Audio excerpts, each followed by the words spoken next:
Glória a Deus, graça e paz a todos, amém? Mais uma vez, quero chamar aqui à frente, pastor Biratã, que está nos agraciando aqui nessa noite com a palavra de Deus. Eu gostaria que você estendesse a mão e recebesse o pastor, amém? Vamos orar por ele, glória a Deus.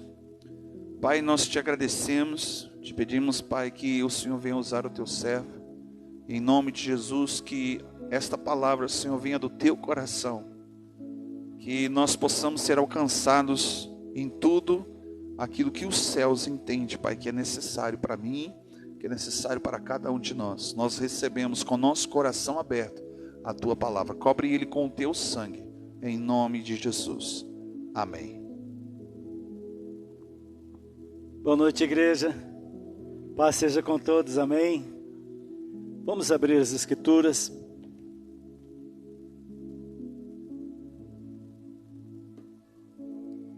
Palavra do Senhor no livro de Mateus,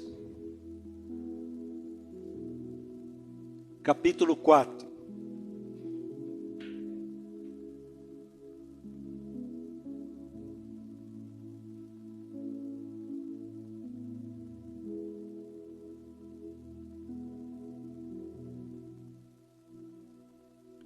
Mateus,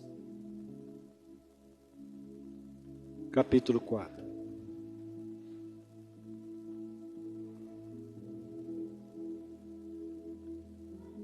Versículo 18.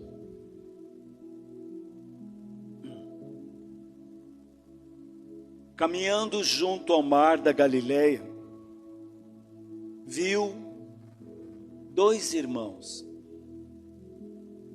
Simão, chamado Pedro, e André.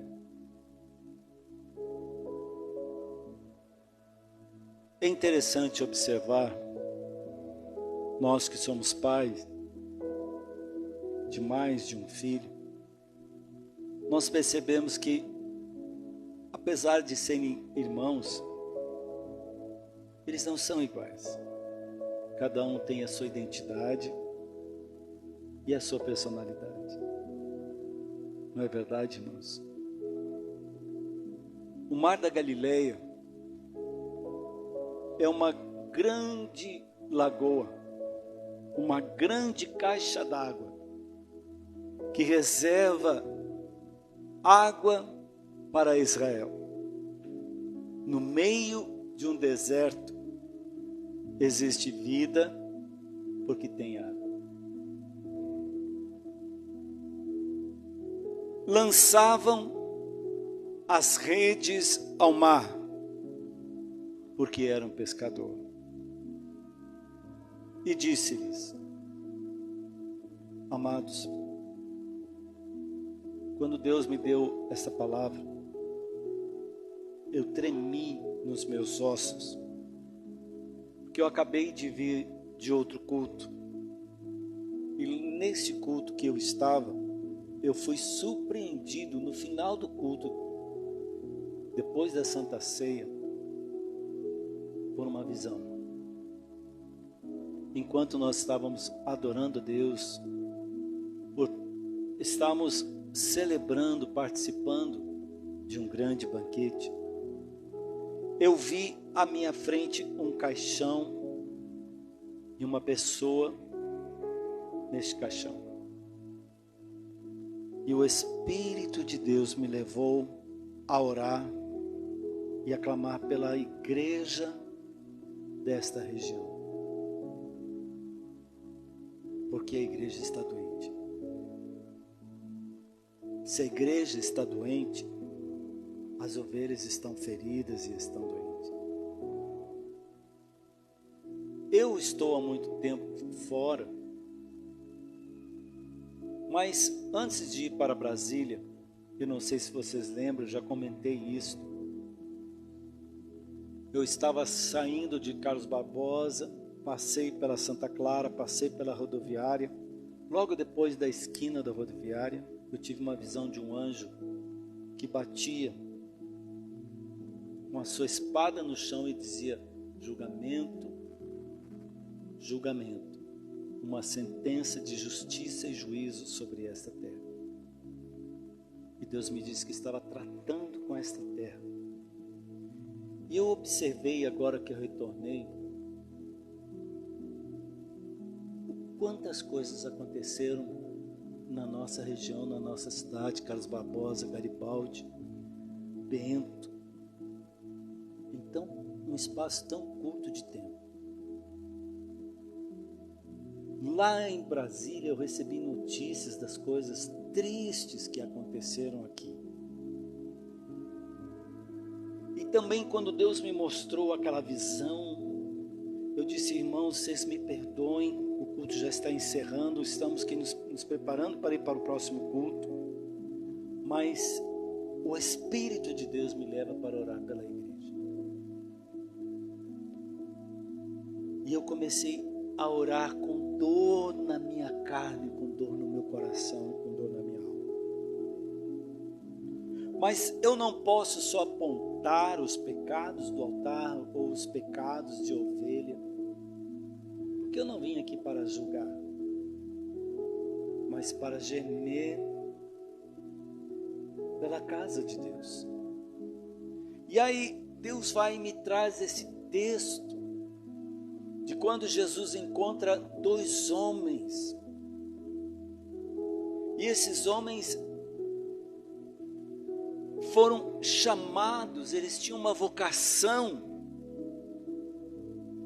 Jesus foi até eles e os comissionou, dizendo: venham a mim,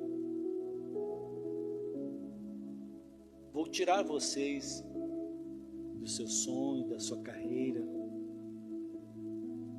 para algo novo. Eu tenho certeza, não tenho dúvida, que Deus está levando você para um novo tempo.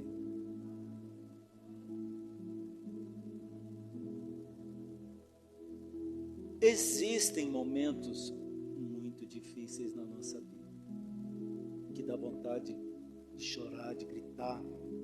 Lá na outra igreja eu ministrei sobre os 10 leprosos e somente um voltou para agradecer, porque não aprendemos e não somos gratos.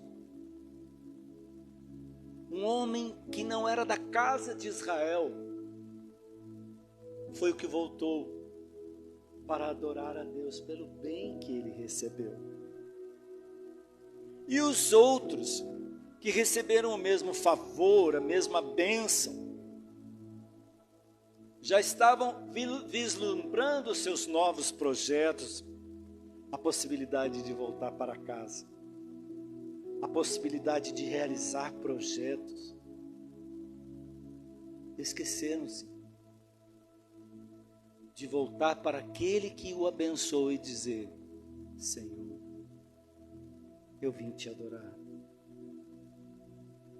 porque eu sei quem eu era, eu sei como estava a minha vida. Eu vim aqui dizer obrigado. Eu clamei por misericórdia e a alcancei.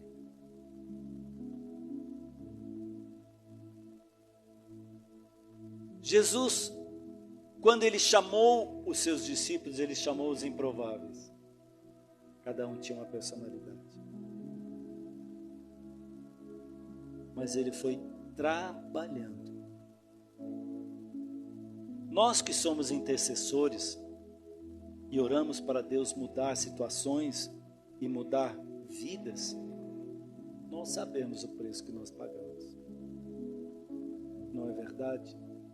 Até para mudar a nossa vida não é de graça. Nós buscamos em Deus. Pagamos um preço e dizemos para Deus: Deus, mesmo que esteja doendo, eu não te largo, porque eu sei que a tua justiça vai se estabelecer. Jesus olhou para esses dois irmãos, que não eram homens à toa, eles eram trabalhadores. Deus não chama desocupado. Deus olha para o coração e vê o que nós não vimos em nós mesmos. Uma vez eu estava muito feliz, porque eu trabalhava no órgão público, funcionário público. Na área dos meus sonhos, eu amo contábeis, sempre amei contábeis. E o meu sonho, a minha ambição era ser, então, um auditor. Era uma carreira extraordinária que pagava um salário top. Andar na crista da onda. Eu cheguei para minha colega, que era missionária, e disse: fique alegre comigo. Estou indo na faculdade fazer minha inscrição na disciplina de contabilidade. Ela botou a mão na cintura e disse: eu não ouvi isso. E eu fiquei sem entender. Ela disse: você é um pastor. Deus te chamou para ser um pastor. Eu confesso que eu fiquei frustrado, decepcionado com aquela irmã. Porque ela estava tirando o brilho daquele momento, a realização de um sonho. E eu disse para ela: você está louca, está viajando na maionese. Eu, pastor? Mas ela estava vendo em mim algo que eu não via. E muitas vezes isso acontece na nossa vida. Deus está vendo algo em você que você mesmo não está vendo. Quando Deus traz um propósito, quando Deus começa a trazer você para um propósito, você pode não estar entendendo o processo, mas Deus já sabe lá na frente. Porque Ele conhece você. Conhece todas as tuas mazelas, todas as tuas fraquezas, todas as tuas limitações. Mas Ele olha para você e diz: é você. É você. Glórias a Deus. Glórias a Deus pelos homens que disseram sim. Quando eu disse sim, eu não fazia ideia do que ia me custar.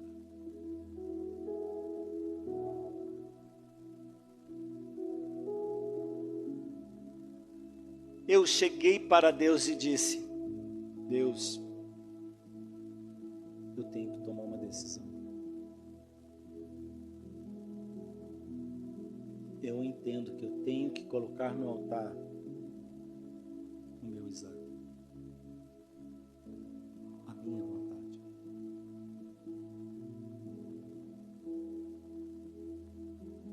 E eu fiz isso, confiando unicamente, somente no Senhor. Abri mão de conquistas. Nossa, você não faz ideia.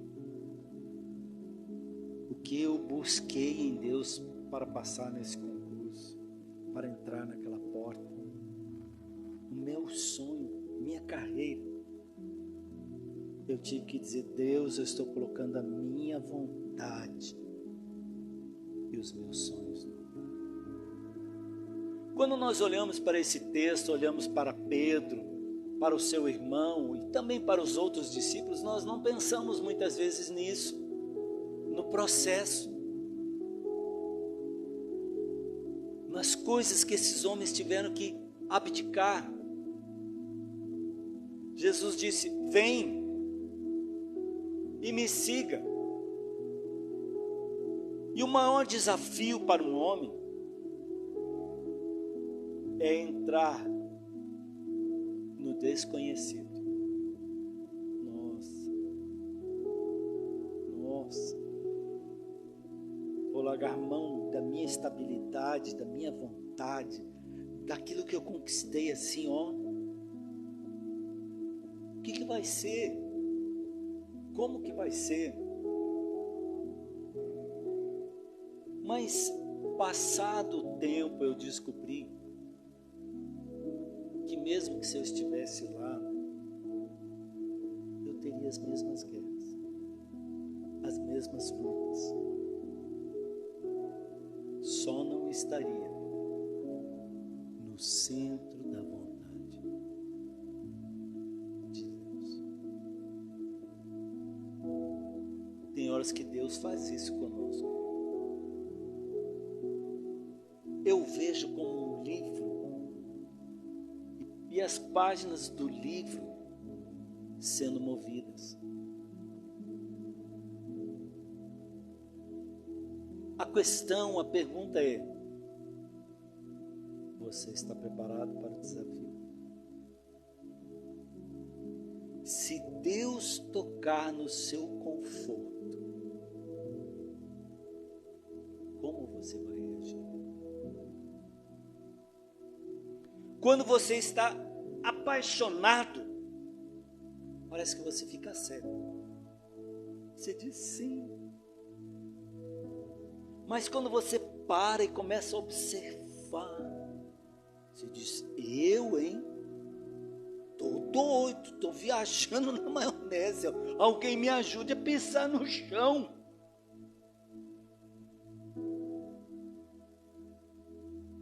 Pedro não era aquele crente quando ele foi chamado.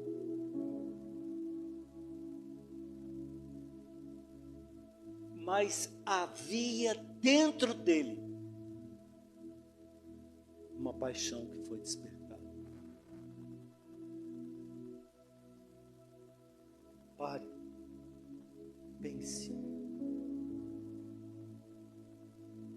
Ele poderia ter dito: sabe quando Jesus chegou naquele homem, a Bíblia diz, o jovem rico? Você não sabe o que é jovem, já passou muito tempo, né? Jovem é sonhador, jovem é vibrante, não tem medo porque tem força. Se eu pegar um homem da minha idade, assim, um adolescente que nem eu, e disser vai, eu vou dizer: ô Jesus, está doido a coluna. Jesus chegou para aquele jovem rico e disse: dá a metade do que tu tem. Ele se entristeceu. Por quê? Por causa do seu coração. Porque ele amava as coisas mais do que Deus. Preste atenção. Preste atenção. Eu vou dizer uma coisa para vocês. Eu fiquei orando por uma causa, entregando essa causa na mão do Senhor. Nós estávamos na altura de Vacaria. Eu recebi uma notícia de que uma pessoa morreu. Eu fiquei chocado. Chocado. Não fiquei feliz. Quem é que fica feliz com o sofrimento dos outros, com a desgraça dele? Mas eu entendi uma coisa. Deus tratou. E o preço foi este. Eu estava lá na igreja. Eu vi um caixão na minha frente. Eu vi uma pessoa nesse caixão. E se não houver arrependimento, vocês vão ter notícia da morte dessa pessoa. Parece que Deus é um brinquedo que está sempre pronto a fazer as tuas vontades, porque você está de mal com a vida. Pessoas dizem: se você for Deus, é assim, porque do meu jeito. Ora, meu querido e minha querida, do seu jeito é o jeito que você está, por escolha. E a escolha tem um preço. O discípulo, todo cheio de amarras, seguiu.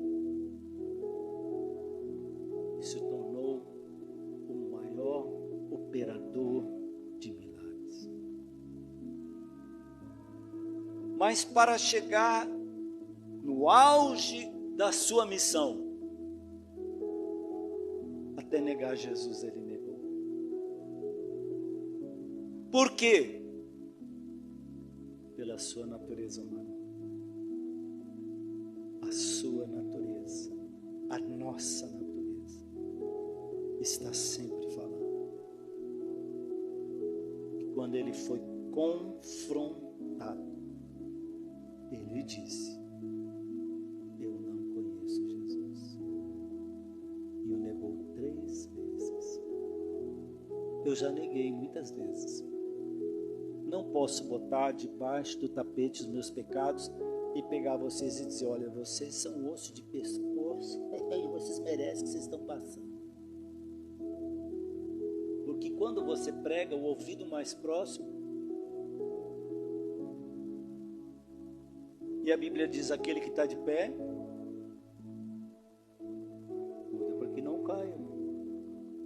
O que adianta eu encher os céus e não entrar lá? Não é verdade?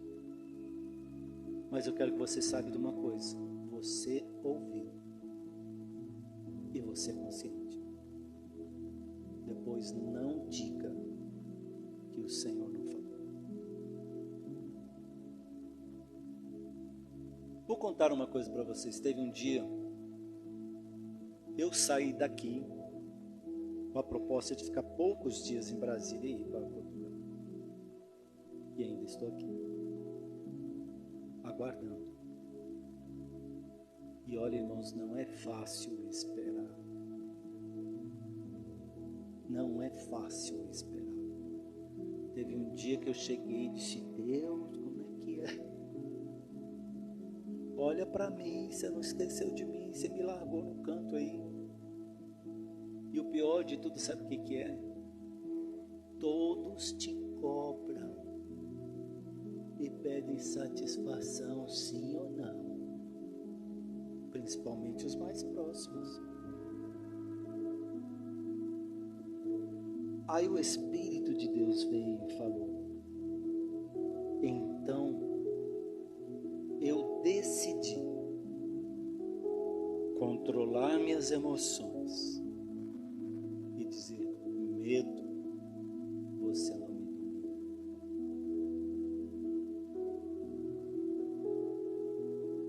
Porque eu creio. Se Deus está mandando você marchar, marche. Creia.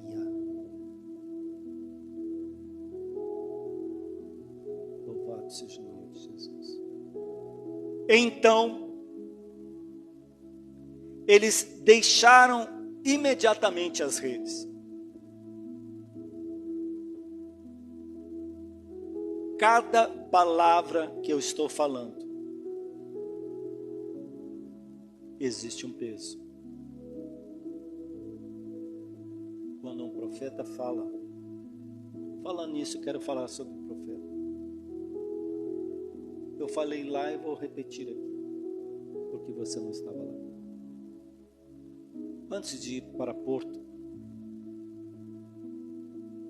eu cheguei na casa de uma irmã e falei: irmã, eu tive uma visão assim. E Deus manda você fazer uma consagração. Ela disse: não, eu vou fazer. Eu disse: eu vou te ajudar. Vou lutar contigo. E ainda falei: olha, Deus está me dizendo que você vai receber uma promoção, você vai receber um convite. E o Senhor está mandando você aceitar. Viajei. Agora que eu voltei, eu fiquei uns 3 dias em Brasília e logo vim para cá. 3 dias eu vim. Aí eu fui visitá-la para tomar um chimarrão. Barbaridade. Morrendo de saudade de um chimarrão. Quando eu sento, ela botou a mão no meu ombro e disse: eu preciso te pedir perdão. Perdão? De quê? Lembra que você me disse? Sim. Pois é, eu me esqueci e não orei. E aconteceu isso. Quando estava acontecendo, eu me lembrei como que um filme. Eu disse: Deus tenha misericórdia.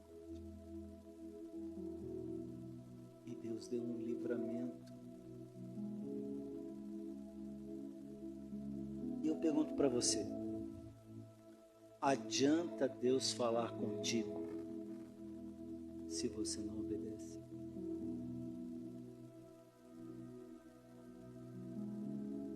Nós fazemos escolhas. Nós somos o resultado das nossas escolhas. Somos o resultado das nossas escolhas. Não é verdade? Nós não podemos culpar os outros por causa das nossas escolhas. As nossas escolhas trazem frutos bons ou consequências amargas, sim ou não? Mas nós temos que escolher. Jesus disse: quem crê será salvo. Quem não crê não será salvo.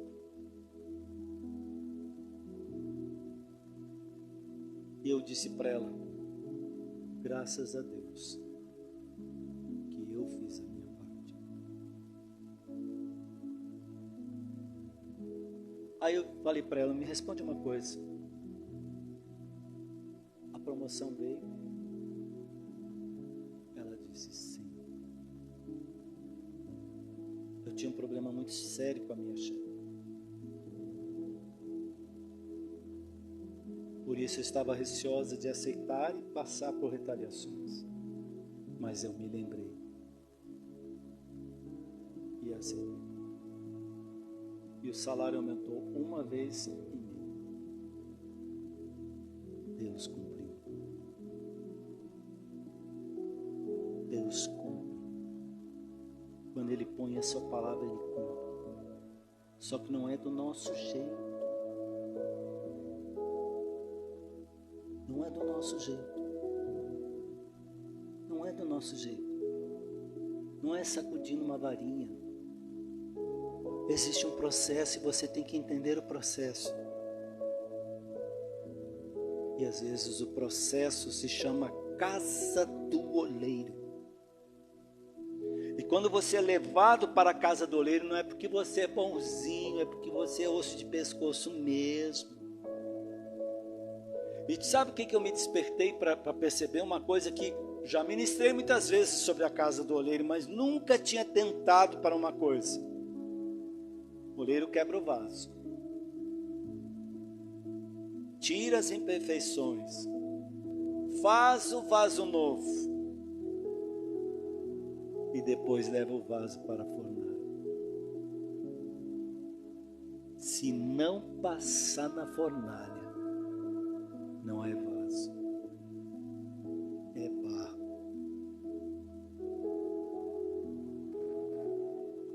Nós nos queixamos tanto, porque ainda a carne fala. E tem horas que dá vontade de dizer: Deus, deixa eu fechar aqui, me dá um tempo, eu vou fechar, vou abrir o açougue e o fulano que me aguarde. Não dá vontade de resolver no pescoção, sim ou não? Sim ou não? E Deus olha para ti e diz: é a sua carne falando. Deixa comigo. Se Deus disser para você: deixa comigo, põe no altar hoje.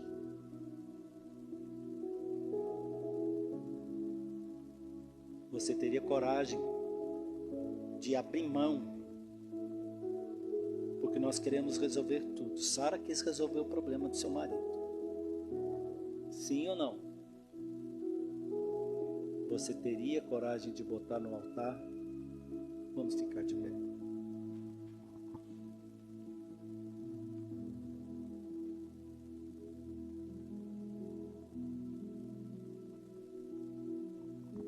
Deus é Deus. É maior do que seu ego. Deus é maior do que todo o rei da terra. Ele é Deus. Estenda tuas mãos e ponha no altar. Ponha no altar esse conflito.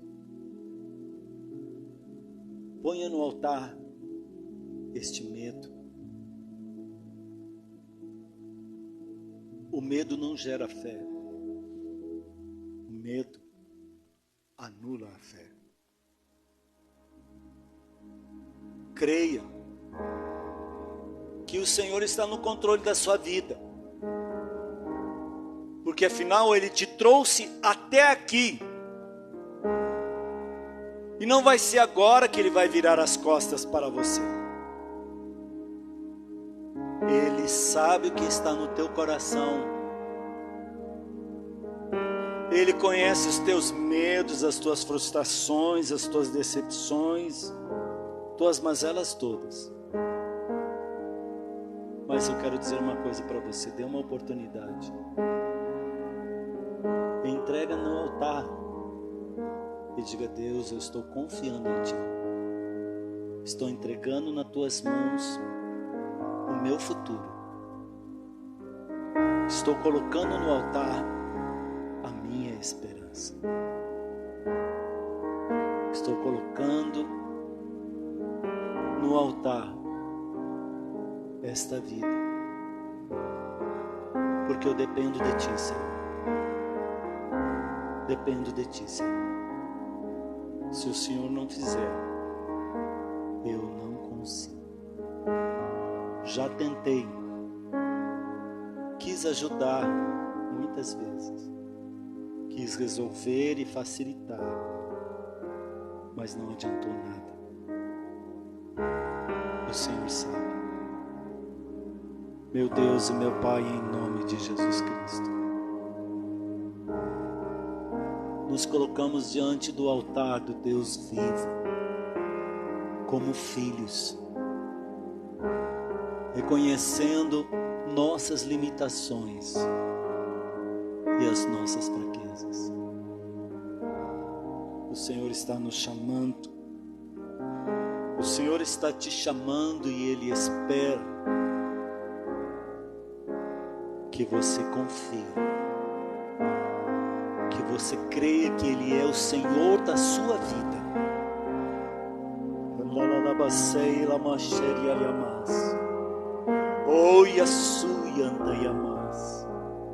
Nós colocamos os nossos temores no altar, Senhor, para que o Senhor nos ajude e nos dê a certeza que necessitamos. Só precisamos, ó Deus, de ter certeza no nosso coração de que estamos no caminho certo. Ajude-nos pelo Teu poder, em nome de Jesus. Amém? Pode sentar, queridos.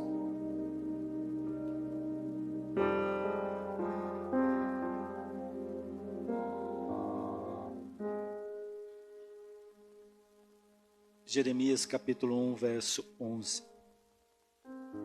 Veio ainda a palavra do Senhor dizendo: que vês tu, Jeremias?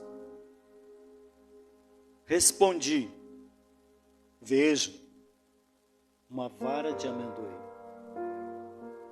Disse-me o Senhor: vistes bem, porque eu velo sobre a minha palavra para cumprir. Deus cumpre a sua palavra. Deus cumpre a sua palavra.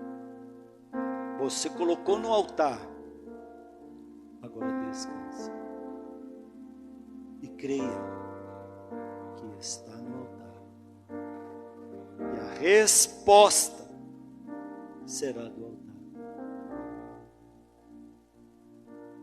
Olhe para o seu irmão que está do seu lado e diga: você entendeu? Você é indesculpável, porque você ouviu a palavra não volta vazia.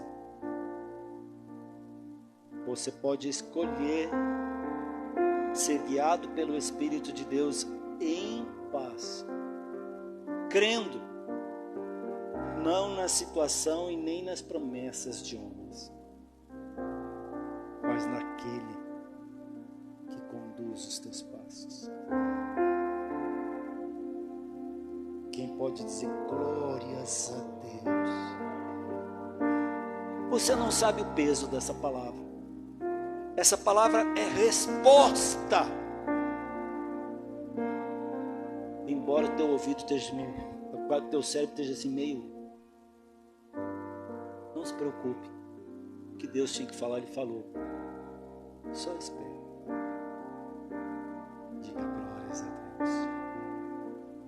Se Deus falou, é porque Ele sabe e porque Ele está na sua vida. Não há o que temer. Diga, não há o que temer. Vamos bater palmas para Jesus.